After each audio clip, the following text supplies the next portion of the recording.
A broadcasting legend in his own mind. He's known to be prickly and very opinionated. It's time to get in the huddle with your host, Coach Muddle. All right. Good evening, good afternoon. Our Saturday taping of Sunday's show. Right. Again, to the Nevada Nick Show. Right, Coach? Tell everybody. It's now the Nevada in the Nick Huddle Show. with Coach Muddle, featuring Nevada Nick and the franchise. Yeah. Stiz. I think he stole that from Captain's house. Remember the trophy he used to have? Yeah. No, Chris, no casino today. This one's on Coach. This is me. I had to, I had some stuff to do in the South Peninsula, so I wanted to get it in with that. And of course, Thursday, Thanksgiving, we're going to do our Thanksgiving Eve show on Wednesday. So you guys make sure you check it out. We got some interesting college matchups going on. Some games got canceled at the last minute. One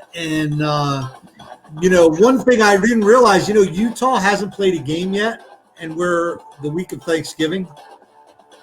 They haven't? They play today, right? Wow. They only have 4 games on their schedule. So does a 4-0 team get in over a 8-1, let's say Florida or, Alabama or something? No, because what's their biggest win going to be? Would be they play USC today. That would be their biggest win. No, not in my opinion. I don't think so. And honestly, I feel like does anybody in the country realize that the Pac-12 is even playing football? Yeah, I don't think anybody cares, to be honest with you. Right. I agree. Now, Stiz, I want to start with you because, you threw out a prop bet on Thursday and, Kyler Murray got hurt early in that game and he seemed to struggle quite mightily. He cost the team a couple of times because he slid early and instead of it being the first down, he cost them. It was 4th down and then Seattle winds up stuffing them. So yeah, I'll tell you what, Coach. I mean, it was a very odd game in my opinion. It really was. I mean, I think he ended up with like 15 rushing yards, which is very uncharacteristic, especially going against that Seattle defense, which pretty much everybody's running on them, everybody's passing on them all day long. I take my props, I take my picks. I go against matchups, and I mean that was just great matchup to go against. It just didn't pan out. Absolutely. And once he hurt his shoulder, I think he became protective of it. I mean, you're not going to go running down the middle of the field, and that's why I think he was sliding too. I mean, sure. Stiz, you said what was it? Sprained AC joint? Sprained AC joint, yes. That's painful, man. And sure. If you hit that in the wrong way, does it become a dislocation? Does it become something more severe? And it's his throwing arm too, so you got to be very careful. Hey, I think we had a previous co-host on this show that did that, rubbing one out, I think. Oh, God. I tell you.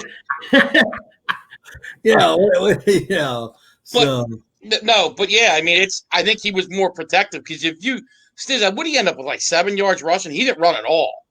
I think it was 15 I saw, but okay. I mean, you could be right. Yeah, it wasn't much. I thought I saw 15, and I'll tell you, like we talked about it earlier, this was my big wrong, Chris. Yeah, I don't think that's going to happen. It's not going to affect sports, I don't think. No, I don't think so either. I don't see a lot of – I don't think it's – after the fiasco last time, I don't think it's going to happen. Well, plus it's only football going on right now. None of the other sports are playing. Right. Yeah. Right. Well, this was my big prop bet in week 1. If you guys remember, Kyler Murray, I had over 23.5 touchdown passes. He only needs 5 more in 6 games. I mean, I'm crossing my fingers, hopefully that arm's good enough to get him, 5 more. Right. I don't care what happens after that. Well, and Stiz, they just lost too, so they're 6-4. Right. So they need him, and you need him down the stretch, obviously. So, but him not running, I mean, that takes a big element out of the game. I mean, he's got a ton of rushing touchdowns, and we talked about it on Thursday. especially on third down. But those plays where as a defense, you do your job and stop the offense, and then he takes off and runs it for 15 yards and gets a first down, they're backbreaking, and he didn't really kind of have that element on Thursday. I'm curious to see, what happens down the stretch. Yeah, but like I said, you just got to hope. Luckily, Stizzy's got 10 days off for in regards to your prop bet. Yeah, we'll see. And Coach, in regards to the Thanksgiving show, I can't do Wednesday night. We'd have to do Wednesday morning or Wednesday afternoon. Well, it would have to be Wednesday. We'll figure it out, but it'll be on Wednesday at some point because he's got his training comes over on Wednesday. It's special, it's the rub and tug special. Yeah. He gets a Thanksgiving from Tony. I mean Teresa. Yeah. Teresa, yeah. Okay. Coach, he gets awful tough when he gets, more miles away because he knows if he was down in Delaware, I'd come down and kick his ass. Yeah. I don't even know where he's at now. He knows he's in an undisclosed location. Look, he gets mouthy now. Tell it, tough guy. That's right, tough guy. That's right. Tough guy. That's right. The tough guy. You notice he shaved his beard? Because he has to. That's right. Tell us why you shaved your beard, Coach. I thought it was time for a change, man. I might let it grow back. I kind of enjoyed it, but it just kind of actually, I was going to leave. I was going to get the old 70s porn star action going, but look like Ron Jeremy. Now, Coach, before we get into football, do you care if we talk a little basketball quick? Go ahead, because I know kids are both Sixers fans. I mean, we'll talk real quick. I don't think it's a real big deal. I think it affects the Sixers. Hayward signs with the Hornets. Hornets had a good draft. They got LaMelo Ball. They got a kid from Duke. His father was a football player, Vernon Carey. They got his son. So I like what the Hornets did, but I don't think that the Hornets are going to be a team that maybe they can make an 8 seed or something. Right. But I think that's good because that's a piece off the Celtics. And I like what the Sixers are doing. You bring in, obviously, we talked about the other day, but you bring in, you trade for Seth Curry, and obviously you trade for Danny Green, 2 shooters. Now they bring in Dwight Howard, who I know he's not the old Dwight Howard, but we want him to be the backup center. That's it. So I think it's a nice piece to add to the team, and I like where we're headed. Hey, listen, I'm not a big advocate of getting these quote unquote washed up guys, which the Sixers they like doing. Unfortunately, they get these big name guys that are 8 years removed basically. But you know what? For a league minimum, they paid Dwight Howard. I'll take it. He's a big body on the court. He'll block a couple shots, get some rebounds for you. Who knows if Joel Embiid he comes out of shape or he gets winded a little bit. You bring this big body in and give you a couple points. That's fine. Fine with me. I'm happy with it. Yeah, former defensive player of the year. And in a limited role with the Lakers, he still averaged a little bit over a block and 7.5 rebounds. That's not bad for a backup center. So, I mean, it's not like we're asking him to come in and be the old Dwight Howard. We're not. We're asking him to back up Joel Embiid. So I'm fine with it. I don't mind it. I think, as Stiz, the problem with the Sixers last year was depth. And I think they're getting a little bit of depth now. I like the kid they drafted. I think look, they got shooters around Ben and Joel now, and that was the big thing. And I don't think they're done either. So let's see what they do. I don't think they're done. Let's see what else they do. I'll tell you this, Morey came in and he started, doing housekeeping right away. I like it. I like it. Start making moves and keep making them. Stiz, the Horford trade especially, to get rid of that contract for an expiring contract and Danny Green, and you're still getting a decent player back. I mean, a guy who's won 2 titles, a guy who has played big time basketball with the Spurs and with the Lakers, and he can shoot the 3. So, I mean, it's a nice pickup, and he's coming off a championship last year with the Lakers. So I think that's a nice pickup. Listen, as soon as I heard the word that they got rid of Horford, they dumped Horford's contract. I don't care if the headline said they got Coach Muddle in the trade. Hey, listen, I'd have been happy with it because I know Coach could still shoot. I know he can still shoot. Yeah, I don't know about that, but now let me ask you a question. Do you think that it was a stretch that Haywood going to Charlotte, and he got 120 million 4 years? I mean, okay, if that's the guy coming from Utah, okay, but it's the Haywood coming from Boston who really didn't do much. Well, he got a little better last year, but he did get hurt again in the playoffs. He did look a little bit better last year. I mean, he had that. If you remember, it was the first game he ever played with the Celtics after he left the Jazz, and he had that gruesome injury where the bone he dislocated. Right. It was gruesome. Let's just put it like that.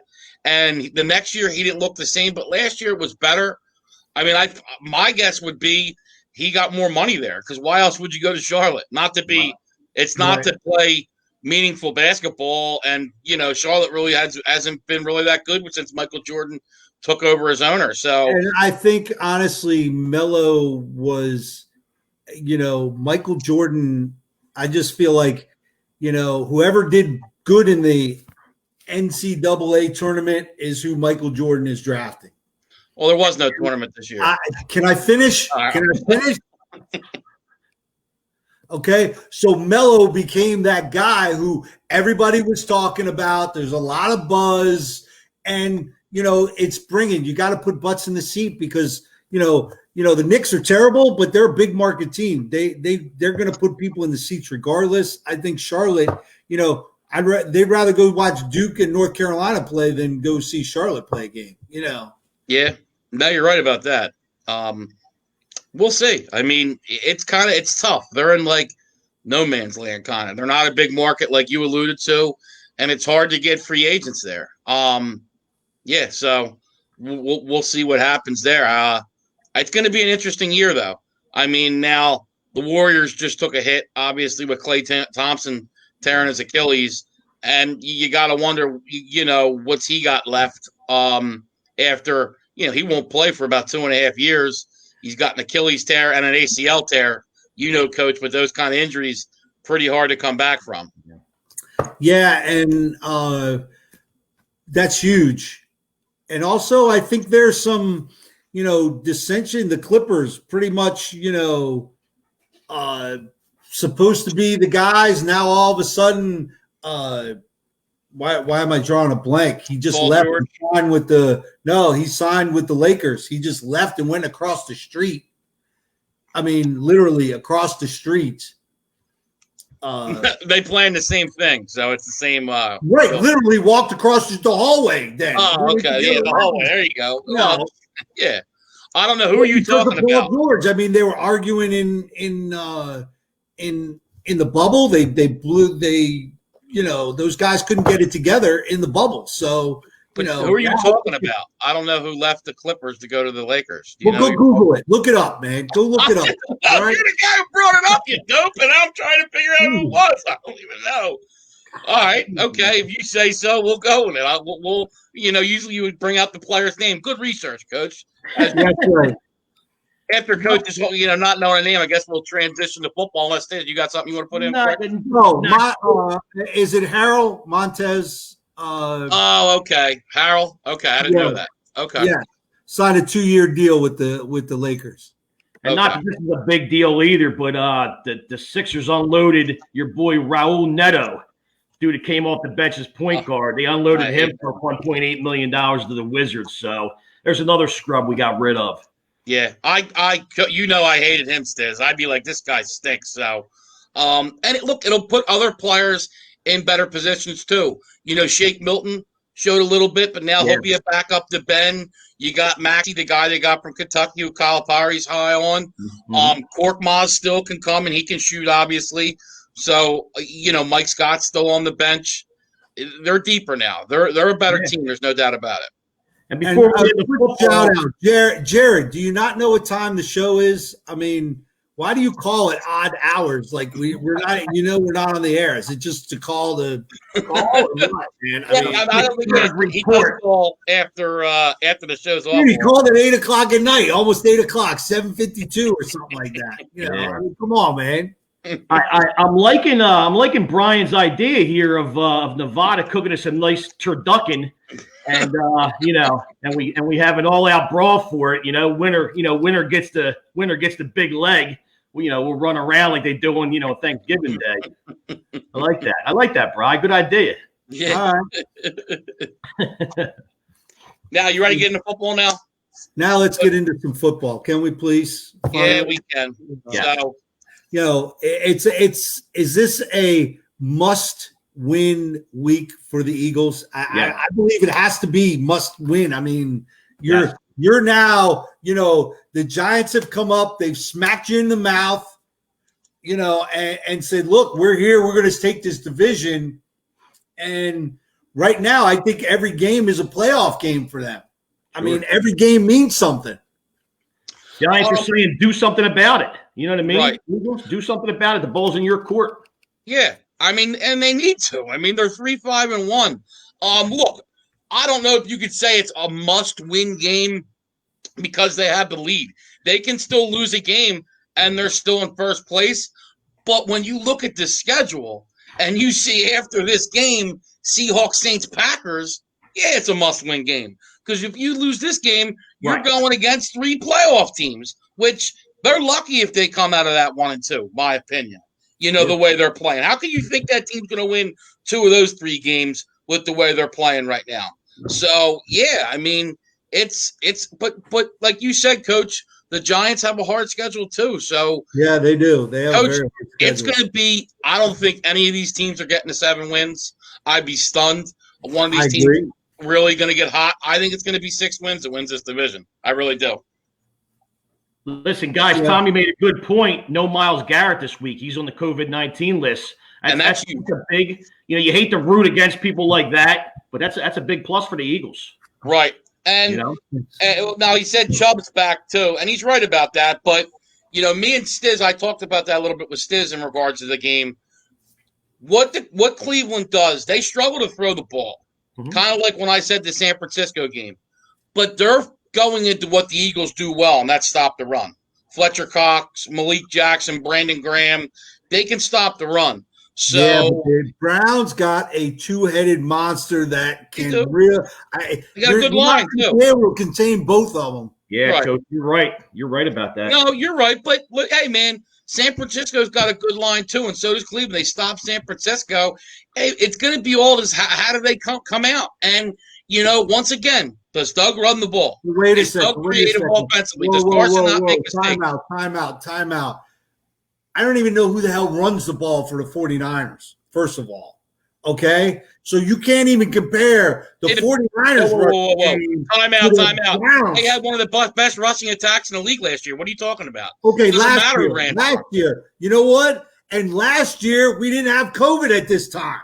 Okay? Big deal. But we're in this year. We're talking about this year and these games. Yeah, right going into that Eagles game, San Francisco had a good running game. Just like your friend does. That's the way their running game is. Okay. But the Eagles can stop the run. They can.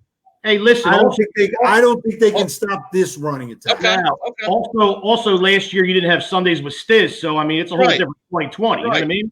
Right. That's right. Oh, so you like the Browns, right? That's what you're saying, Coach? Yeah. Good. That's what I'm saying. Good. Now they're going to win. We know because this loser over here likes them. Whatever he says, go the opposite. So Coach can't pick his nose, so we're in good shape. So I mean, you can take it where I'm going, and I'll give out one of my picks now. It's going to be one of my 5 picks. It's my biggest pick. I like the Eagles this week. I've been pretty good with the Eagles this year. I said they'd lose last week. Look, everybody's cut bait on the Eagles now. All right, everybody says the Eagles suck. They're done, and this is when they reel you back in. So I'll give my other 4 picks later, but I do like the Eagles plus a field goal. I think the Eagles are going to win this game outright. I just think it's a good matchup against them. And, look, they do have some pieces back. I think they find a way to win this game. And, Coach, Myles Garrett's out too. That's huge. That's your best defensive player and your most impactful defensive But Philly's player offense sucks. No, you're right, 100%. Philly's offense is anemic at best. But Miles Sanders is back. 15 carries, 85 yards. You know what? You sound like a broken record week in and week out. And you know what, Coach? We're up on your Giants. Doug's going to run the ball. And then what happens? He comes on Monday. Oh, Doug didn't run the ball enough. That's why we lost. Whenever I ever said Doug's going to run the ball, I said Doug needs to run the ball. Good, right. Yeah, that's what I say. I never said Doug's going to run the ball. I say Doug needs to run the ball. I've been saying this for 2 years.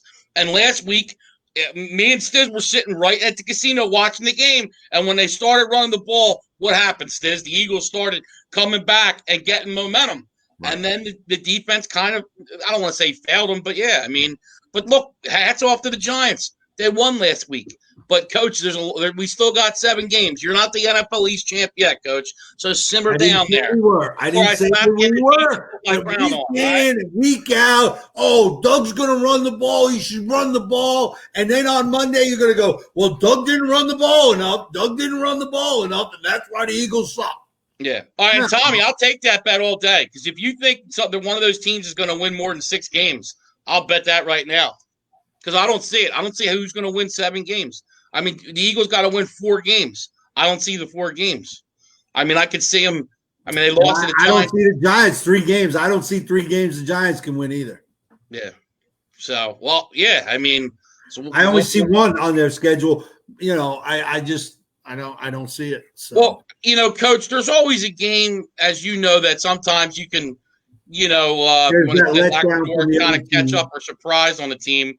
But no, I mean, they got the Bengals. That's winnable. But Seahawks, Cardinals is tough. They can beat the Browns. Ravens, tough. Yeah, you're looking at 2 games that I think stick out as wins, Cowboys and Bengals.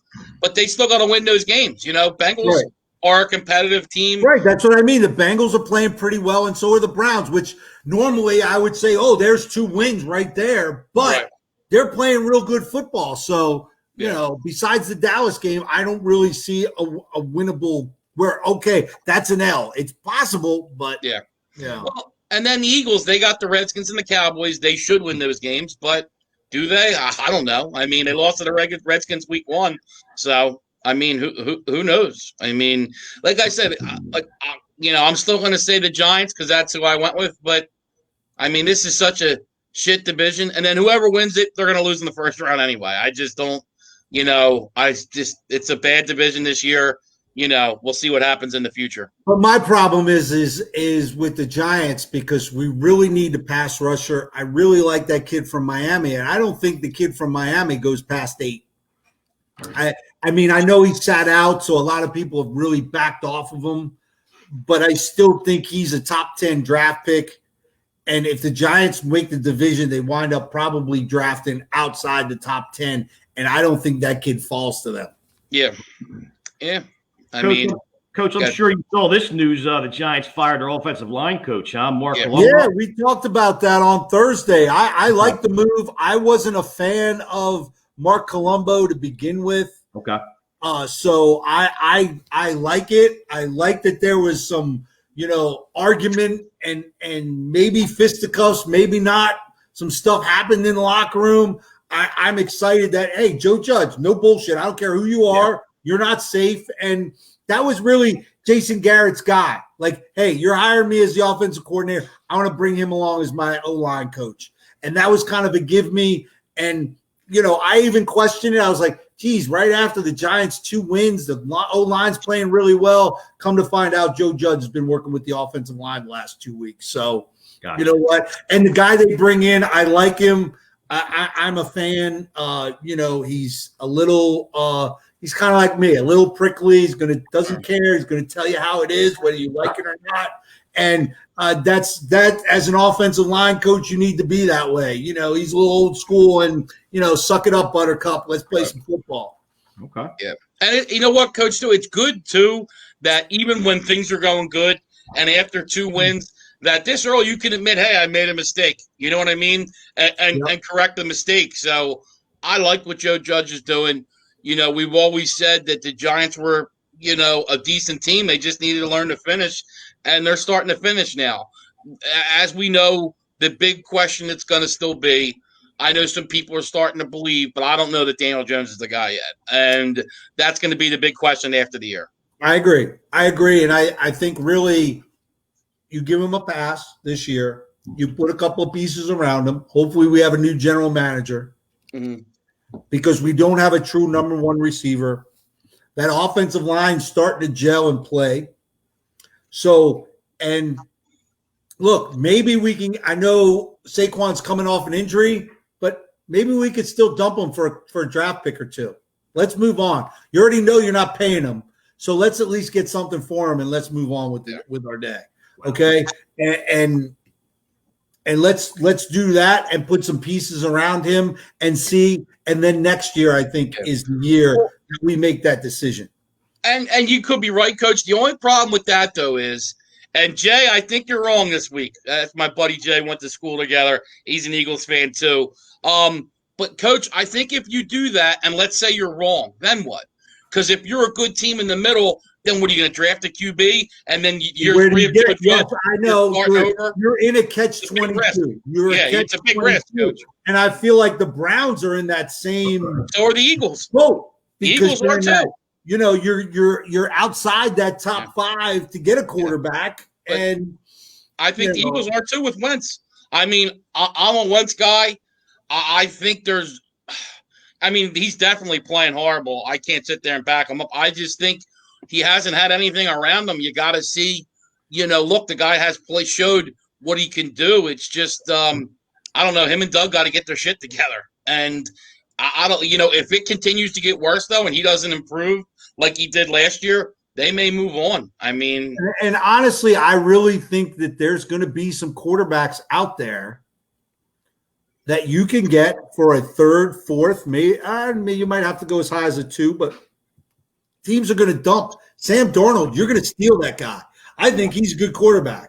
Yeah. Okay. Now, I don't know about you guys, but I think it's very telling that New Orleans came out and said Taysom Hill is starting quarterback and not Jameis Winston. I was just going to bring that up. Because, look, Teddy Bridgewater played 5 games in that system, and he signed a nice fat contract being the starter in Carolina. Right. And now you're saying, you know what?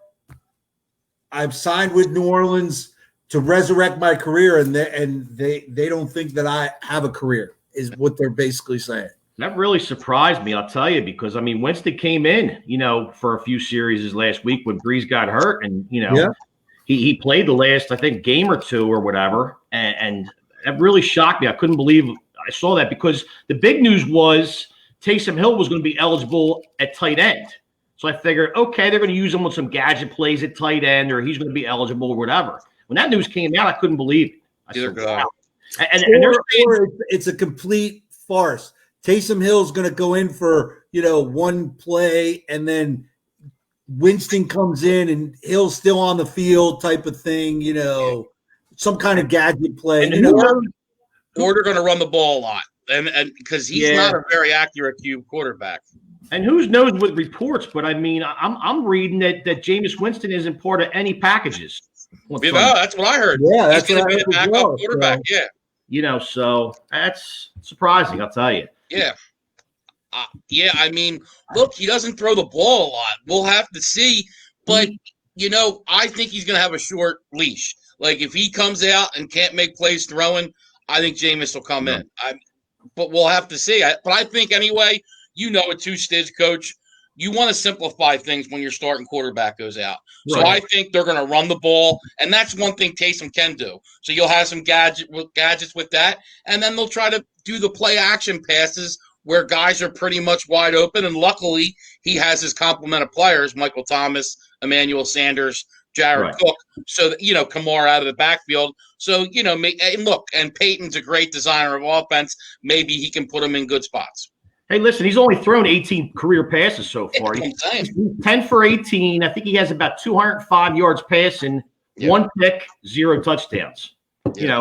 He really hasn't been behind the helm too often, as we say, because of Drew Brees. But Drew Brees is on IR too, so he's had at least 3 weeks.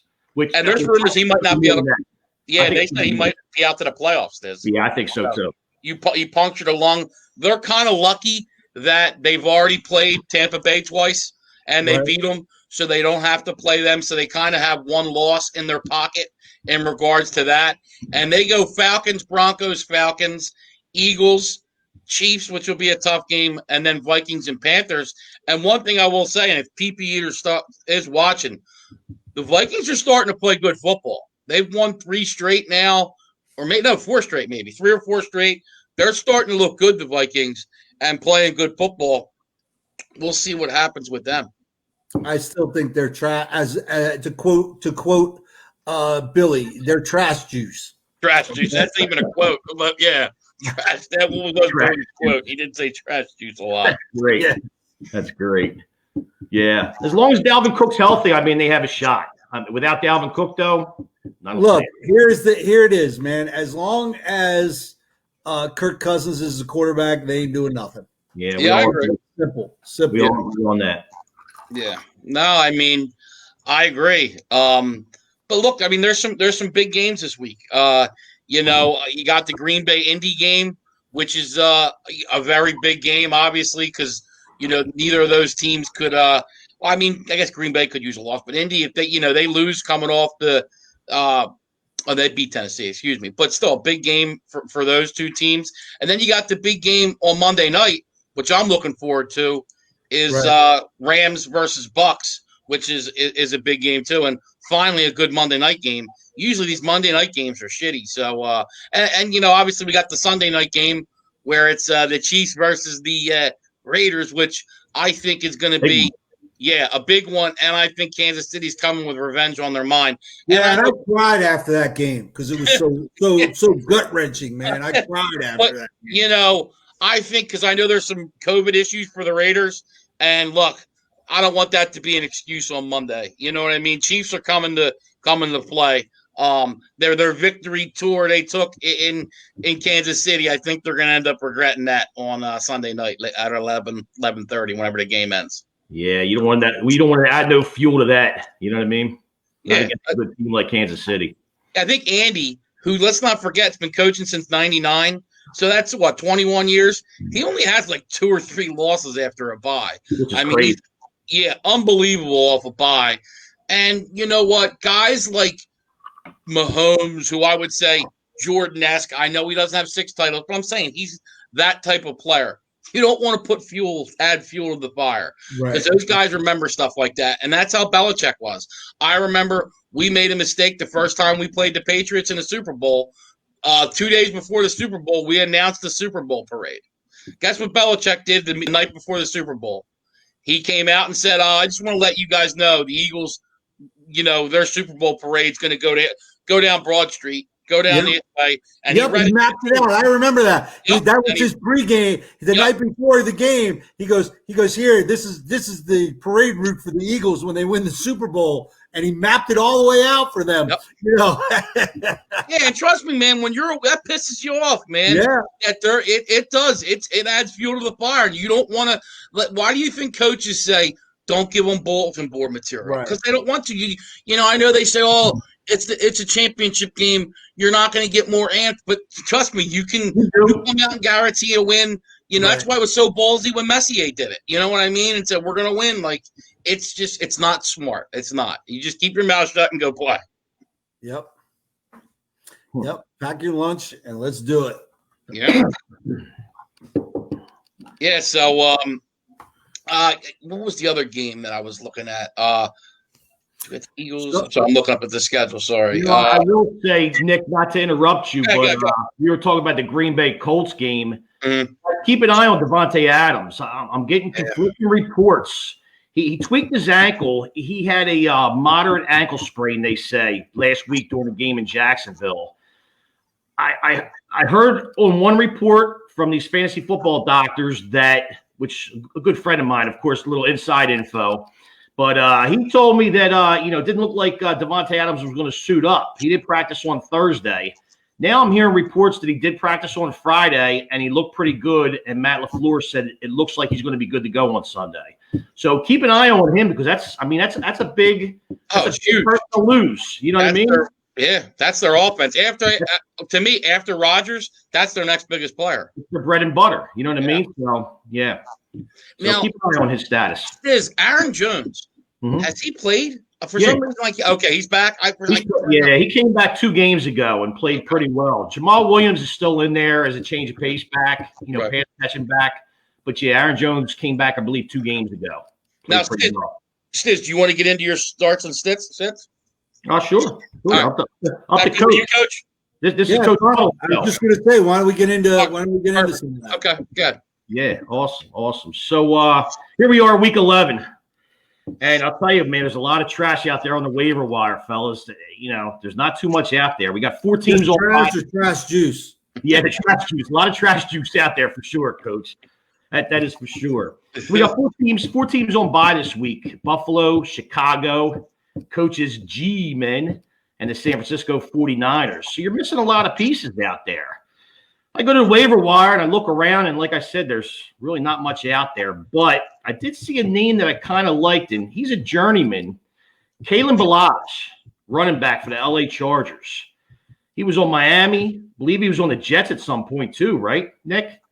Yeah. Yep. Yeah. So he came in, and he's filled in pretty well, and he's got a good spot to pick him up on. They're going against the Jets defense, okay? Giving up 12 rushing touchdowns in the last 9 games, which is 7th most in the league. Pretty good. Justin Jackson's still hurt. Josh Kelly really hasn't given you much, unfortunately. Kalen Ballage, at least 17 touches and 15 fantasy football points in the last 2 games he's played. And Anthony Lynn, the coach, says he'll be the primary running back moving forward,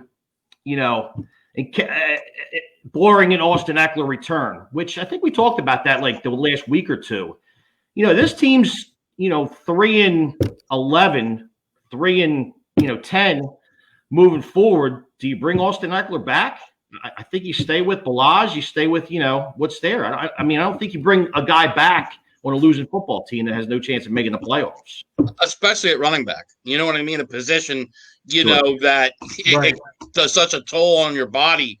That's why I think like with McCaffrey, you kind of know now, Carolina's been I know they're 3-6, but they've been a competitive team this year, a little bit, I think a little better than people thought. Why do you bring McCaffrey back and hurt him? I mean, you've invested some money in him, and he's one of the definite pieces for the future of that franchise. So, yeah, I mean, I would definitely maybe not play him too. Same premise. You're coming back on a losing squad that's not going to the playoffs. So why bring your, main bell cow back? There's no reason to. So go to the waiver wire, pick up some Kalen Ballage. He might be a fill-in. He might be a need-be fill-in, to tell you the truth. Start of the week, I'm going to Sunday night in that big Chiefs-Raiders game. I'm starting CEH, Clyde Edwards-Helaire. I had high hopes for this kid, and they really haven't been running the ball that well this year, surprisingly. It's been pretty pass-heavy on the Chiefs side. Yes, it has. Very mediocre year so far for CEH. He only had 2 games over 65 yards rushing this year. And out of the 9 games he played, that's his average, about 65.3 yards rushing. Good news is he's coming in on a good game, a revenge game coming off a bye, got some rest, okay? Vegas allowing the 6th most 6th most points per game to running backs, okay? 27.7 fantasy points per game to running backs. Good spot to come in. Been very vulnerable, too, against running backs on the goal line and in the air. With CEH, he's a pass-catching running back. So, very vulnerable defense with the Raiders about that. So, we're looking for a revenge game like we talked about. Right. So, look for a good running attack, early. And then, a couple dink and dunks by my guy, Patty Mahomes. And Stiz, real quick, not to cut you off, but I think, too, Andy's going to switch it up a little bit against the Raiders. Last game, it was too pass-heavy. The Raiders ran the football, controlled the ball a lot of the game. I think Andy's going to mix it up and try to get into those manageable third downs. That's so important when you're 3rd and 2 or 3 instead of 3rd and 7, because you know when it's 3rd and 7, 9 times out of 10, they're throwing the ball. You know what I mean? 3rd, 2 or 3, you can run the ball. So it's definitely, it's an advantage to your offense when it's 3rd and manageable. So I do think Andy will run the ball a little more. Sorry, Stiz, go ahead. No, I agree with you. That's a good game plan. Matter of fact, you look like Andy Reid's maybe a younger twin brother. Yeah, that might come through. All right, so sit of the week. I'm sitting Todd Gurley, running back for the Atlanta Falcons. Fewer than 80 rush yards in the last 8 of 9 games. And they're going to get up against the Saints. Allowed the second fewest points per game to running backs this year. Only 3 rushing touchdowns this season. Pretty good, man. Saints run defense is very good. We talked about Tampa Bay's run defense, I think, a couple weeks ago. Well, listen, Saints are right up there too. And I just don't see starting Todd Gurley in this game. Now, I don't know what kind of game it is. I think it's going to be pass heavy. I mean, we don't know with Taysom Hill what he's going to do. Maybe they will bring Jameis Winston in. Matt Ryan, he loves to pass the ball. You know what I mean? He flings it all over the place. So, yeah, I'm sitting Todd Gurley this week, fellas, and that's what I got. Okay. Yeah, I would agree. I think the Falcons, they're going to try to throw the ball and get ahead of the Saints and kind of take them out of their element. You know what I mean? You want to force Hill, almost like the Ravens. You know what I mean? Force Hill to become one-dimensional, not be able to run the ball like you do to Lamar Jackson with the Ravens. I would almost try to have that approach. But when New Orleans' defense is good, their DNs are teeing off again. They're healthy. Malcolm Jenkins has been playing better. So it's going to be a good matchup. Let's not forget, too, Atlanta's won 3 of the last 4. In the last couple of years, they've been good in the second half of the year. So their one loss in those 4 was by 1 point. In that Detroit game, where if Gurley takes a knee, they win. So Atlanta could be on a 4-game win streak. So this isn't your usual 3-6 type team. Atlanta's not terrible. They just one of those teams that they're kind of like the Chargers, where they just find ways to lose. Chargers the same way. I mean, Chargers only have 2 wins, but they just find ways to lose. And hopefully, because I have the Chargers in my suicide pool this week, the Chargers actually find a way to win this week because they're playing the Jets. So let's hope I move on to week 12 next week because we're getting down to the nitty-gritty here. Yes, sir. Yes, sir. Now, Coach, you want me to do my picks, I guess? Just hop into that? You want to get Stiz, you want to give your prop bet out? Or Sure, I could do that. Listen, Coach, since I gave out 2 losers the last Thursday and the last week, now I can't end the show with my props. I won last week, so yeah, I get that. I see where you're going. So here we go. We're on a prop bet. I'm 14-4 for the season, guys. I lost my last 2, unfortunately.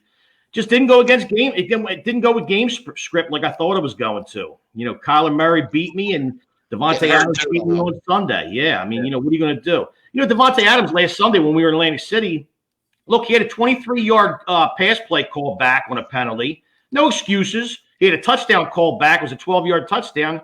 He could have made that over easily. But, stupid holding penalties, took him out. Yeah. This week I'm going Keenan Allen. Okay? Keenan Allen against the Jets. I mean, that defense is terrible. Keenan Allen's averaging 7.5 receptions a game and 12 targets a game. It's Herbert's safety blanket, guys. I mean, Keenan Allen has always been the guy there. 29% target share in L.A. So Jets ranking 32nd in the league against coverage. So it seems like a layup to me. Keenan Allen over 6.5. I'm going to get back into the winning column here, and then hopefully by next week I'll be giving my prop bets at the end of the show and tailing off like I used to in the winning side.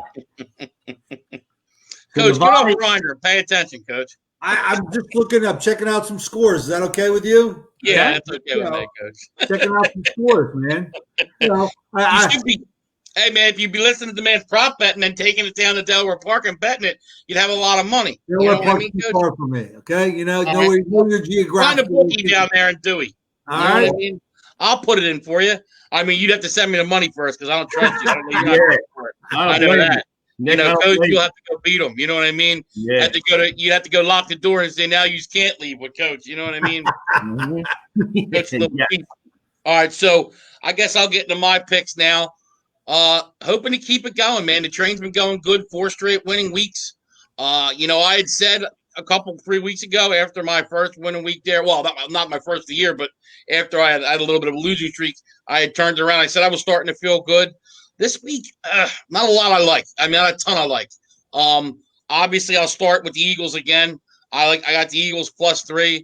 I've had a good feeling on this team this year. I think they're going to come and win this game. I think they know how important this game is, especially, like I said, with that schedule. And look, if they get this win too, Giants are on a bye. So they would be 4-5-1, and Giants are 3-7. So you essentially have a game and a half lead on them. So that's, you know, you could lose a game and you're still in and have the Giants. That's important. That's really important. I agree. Yeah, this is a big game for them, especially like I said, after this Browns game, you go Seahawks, Saints, and Packers. And I know now, look, the Saints game, Breeze will probably be out, but that's still a formidable team. You know, it's not like there's a there's a huge drop off.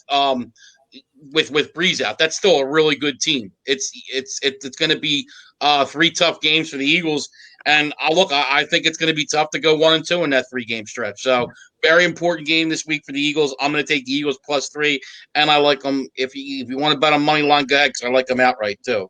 The second game, I don't understand this line. The line's 3.5 Saints, but by the hook. I like Saints -3. I just think they're the better team. Look, Taysom Hill is the starter. That did surprise me a little bit. I thought Winston would start, but I think you're going to see a run-heavy offense. You're going to see a lot of Kamara. You're going to see a lot of Taysom Hill. You know, you're going to see some gadget plays. You know, Sean Payton's going to empty the kitchen sink. So I just think the Saints are the better team at home too.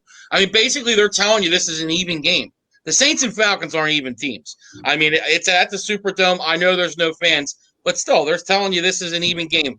I like Saints -3. I think they're going to win this game by a touchdown, so I like the Saints. My next game, look, man, I'm going to keep running this team until the wheels completely fall off. They've won how many straight weeks for me? And you know what? I'm going to run it, like I said, till the wheels fall off. Yeah. Dolphins -4. You know, and I'm still on the Dolphins train, man. You know, they've won, 5 straight, 4 straight, whatever it is. I think it's 5 straight. Yeah, they're 6-3. They started 1-3. They've won 5 straight games. I still believe they're going to win the AFC East. I like where they're headed. They got 3 winnable games here. We'll see what happens. But, I like Dolphins -4. I know it's at Denver. But, my uncle is a big Dolphins fan. He brought this stat up to me.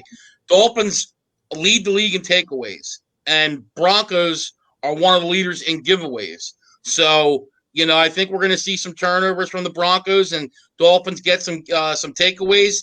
Dolphins, one of the best teams in regards to defense and special teams, and just playing Bill Belichick type football. That's what Flores does. Flores is a Bill Belichick disciple. So I'm going to go with Dolphins -4. And then I'm going to the Sunday night game. Chiefs, some are having this at 7.5. I'll buy the Chiefs down to 7. I like the Chiefs -7. I think this is going to be a double-digit win for them. I think they got revenge on the mind. I think they're going to come out of the gate and really put it on the Raiders. I like the Chiefs -7. And then I'm also going to go with the Chiefs again. I'm going to double dip with the Chiefs. I'm going to go in a teaser, 2-team tease. Chiefs -1, -1.5, whatever line you have. And I'm going to put them with the Vikings, -1 against Dallas. I just think the Vikings are going to be too much offensively for Dallas. I think you're going to see a lot of Dalvin Cook, a lot of play action. And I think that the Vikings will beat the Cowboys, kind of turning it around here off the bye. They went into the bye 1-5. You know, they've won 3 straight games. I think the Vikings will beat the Cowboys. So those are my 5 games. Okay. Like it. Good well, stuff. Not that this matters, Nick, too much, but I did hear, I think Drew Lock might maybe start this week for Denver against Miami. He might not start? He might be starting because I didn't think he was going in. Oh, okay. Yeah, I mean, starting. Yeah, I mean, look, obviously they're better with Drew Lock than without him. But I think Dolphins are the better team. Obviously, I like the way they're going, man. I really do. And Dolphins, they've been playing really good, consistent football. Broncos, have been very inconsistent. So, like I said, I know it's on the road. And the line, again, you kind of just wonder, with as good as they're playing with 5 straight wins, why are they only 4? So, but look, Stiz, you heard it when people were talking last week. Everybody kind of liked the Chargers, remember? Yeah. Because it was low, and they were saying Chargers. I stayed on the Dolphins. I'm going to stay on the Dolphins again this week.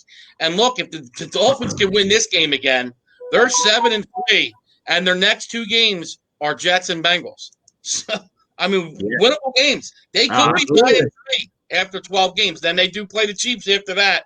But, hell, who knows? You never know. The Raiders beat the Chiefs. The Chiefs, you come out in a bad week, you can lose in the NFL any given Sunday. So, which is, look, that's why, obviously the Broncos could beat the Dolphins. But I'm going to stay on that Dolphins train. And like I said, I'm hoping they win because I got them to win the AFC East too, which I gave out, and I believe it was 6-1. So I'm hoping that train still stays on course. For sure.